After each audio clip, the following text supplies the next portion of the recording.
Boys and gents, and welcome to CG Reacts. Let's hope just vaccines work and this year everything goes back to normal. So yeah, let's start the video with Fidel Castro's dairy adventure. Oh, I thought it was diary. No, it's dairy adventures. Or the Salmonella Academy. Yes, another Sam video like always. This is about Fidel Castro and dairy. What the hell does Fidel Castro have to do with dairy? This is the, former Cuban dictator. Usually when it comes to dictator, it's always related to military and things like that. Dairy? But obviously this is a Sam's video, so he's always going to find some weird things about things. So this is going to be awesome to watch. I've reacted to quite a few Sam videos already. If you haven't seen it, check out. I've made a playlist for it. Check out the card, check out the end cards. Then check out my other reaction that I did. There's a link in the description with all of my videos. Subscribe, hit the bell notification, and yeah, let's watch the video.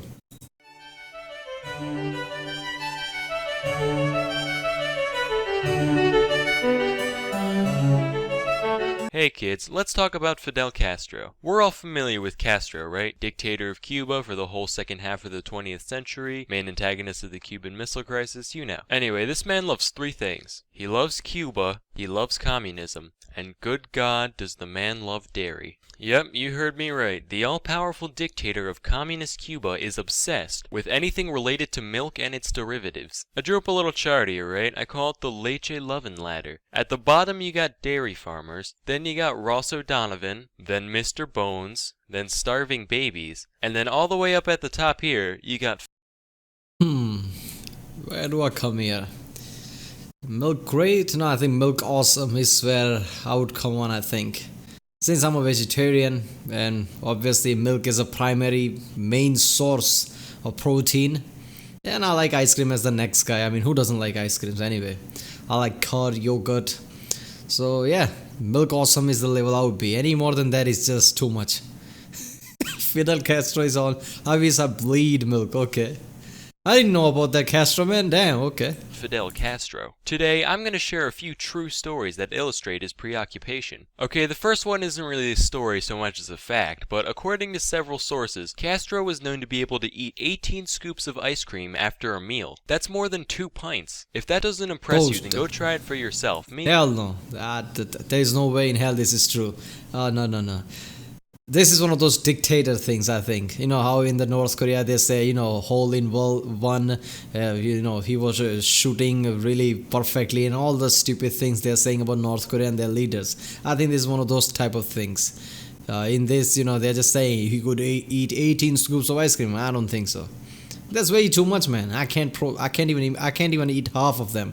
And after dinner, I mean, it's not just eating that. It's like he had a proper dinner and now he's gonna eat that. No, that's not possible. No way.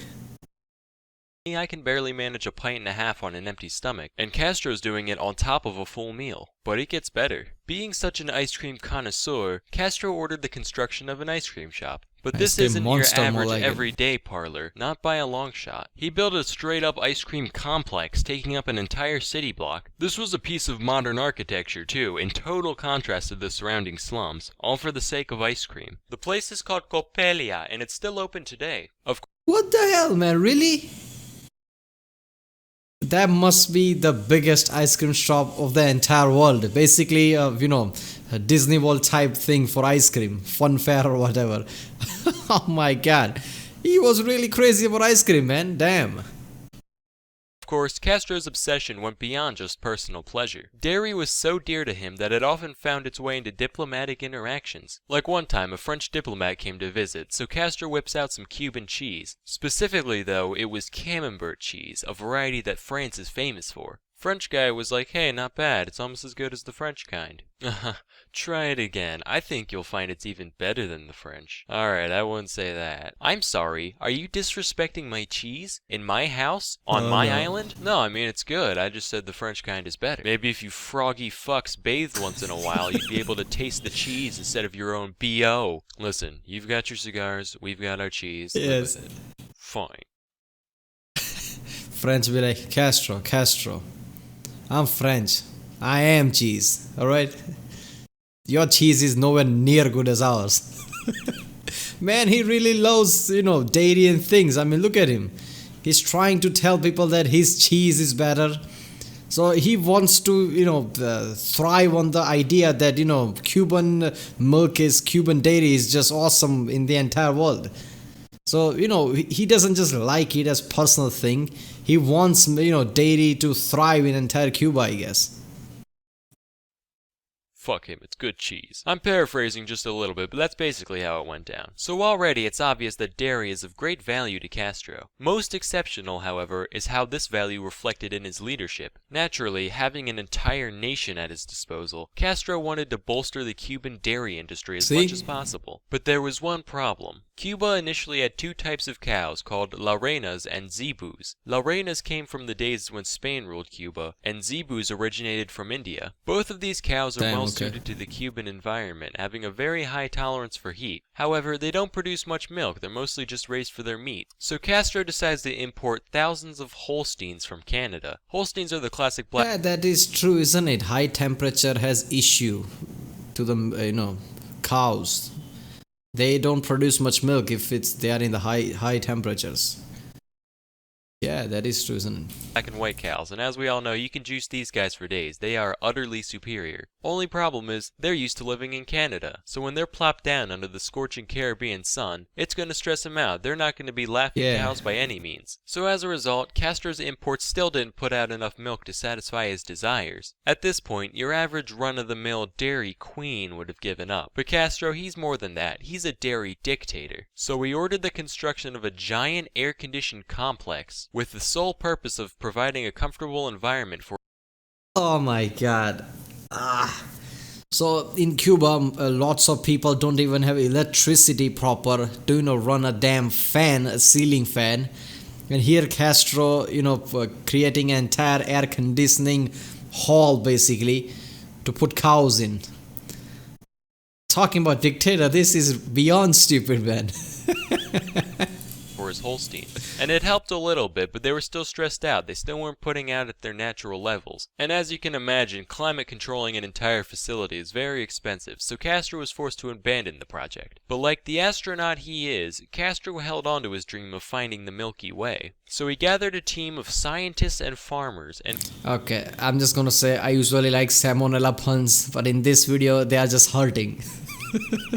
ordered them to breed together the Zebus and the Holsteins in order to produce a heat-resistant, lactose-pumping super cow. The breeding efforts were mostly a bust, never producing the bovine master race that Castro longed for. However, there was one exception. Under Castro's program, a single individual was born that met his expectations with flying colors. The cow was named Ubre Blanca. Okay, you know what? I like to say, what a crazy dictator, what a moron, but no, this is smart. This is really smart. I mean, people are doing, already doing animal hybrids right now to just, one or two areas they want to perfect. People are already, gene editing and things like that. So, trying to find a cow that can give, lots and lots of milk in the, hot temperature of Cuba, that's not really far-fetched. Actually, that's smart. Because if he can, master that, I mean, he could create an entire breed, and that would be really beneficial. Spanish for white udder, and she produced world record-breaking volumes of milk, peaking at 110 liters a day. That's more than 29 entire gallons of lactation. Needless to say, Castro was absolutely euphoric at this isolated success of his. To say he went ballistic would be an understatement. He went intercontinentally ballistic. Like, India hasn't got shit on the levels of cow worship that Castro performed. Daily updates were published in the Cuban national newspaper. Alright, look, India and cow worshipping. All I'm going to say is there are parts like villages and places like that where people really worship cows. Generally, it's accepted that, cows are holy symbols, so, nobody hurts cow. I mean, obviously, that's not always the case, but yeah. But in the end, people have this vision like in India, everybody just worship cows like they're gods. No, it's not. It really is not. It's just cows. I mean, people are not, people are not going to hurt cow, but that's about it. There are very few villages in the entire country where people are like, you know what, I'm going to worship cows. But in the end, major cities and things like that, yeah, cow, who cares? It's a cow. Nobody cares. If anything, some of the parts in the cities hate cows, because apparently since cows are considered, like I said, holy, so they just lots of time dairy farmers just let them loose sometimes. So cows are walking around, sometimes they even hurt people on the road. So people are like, damn cows. So people have this reason, like Indians worship cow. No, it's not the majority, no. Describing Ubre Blanca's health and productivity. And when she died in 1985, Castro commissioned a giant marble statue of the cow in her honor. He also had scientists harvest tissue and egg samples for the sake of preserving her DNA. After Ubre Blanca's death, Castro's plans for the Cuban dairy industry got even more desperate and ridiculous somehow. This is based off of an actual conversation that he had with his team of scientists in 1987. Okay guys, hear me out. What if we make cows that are the size of dogs, so that way they can live in people's apartments with them? Fidel, I don't think that's gonna work. No, it'll work. You just have to grow grass in the apartment too. You can't be serious. Yeah, you just gotta put up some fluorescent lights. Bam, little grazing patch for your doggy cow.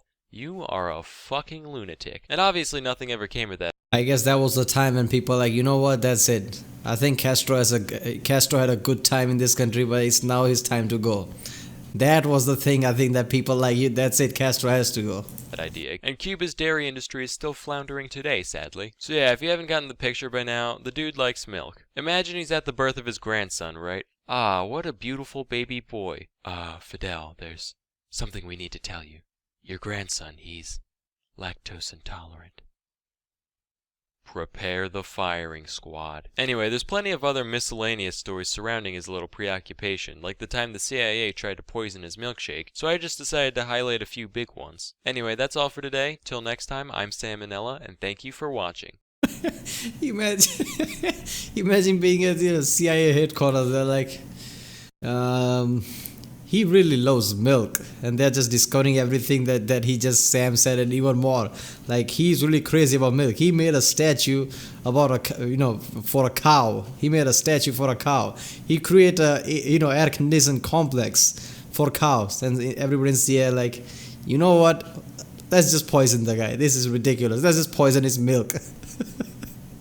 Oh my God! I didn't know about Castro like that. He was crazy about dairy. Damn.